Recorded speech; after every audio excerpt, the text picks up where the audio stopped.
Welcome to my A to Z অসমীয়া। এজন জ্ঞানী মানুহৰ বাবে মাটিৰ দম, এটা শিল আৰু সোণ সকলো একে বস্তু। তেওঁ সমভাৱাপন্ন। নিজৰ কৰ্মইহে মানুহৰ পৰিচয় দিয়ে, নামেৰে নহয়, কাৰণ এটা নামেৰে হাজাৰ হাজাৰ মানুহ আছে।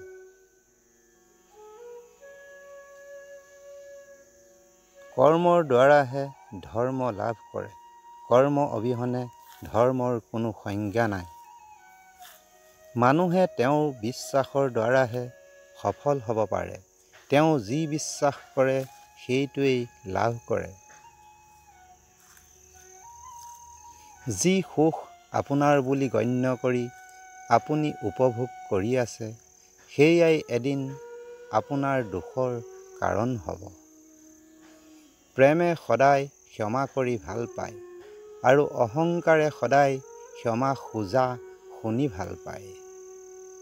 এজন ব্যক্তিয়ে নিজৰ ইচ্ছামতে পাব পাৰে যদিহে তেওঁ অবিৰতভাৱে আকাংক্ষিত বস্তুটোৰ বিষয়ে সদায় দৃঢ়তাৰে চিন্তা কৰি থাকে।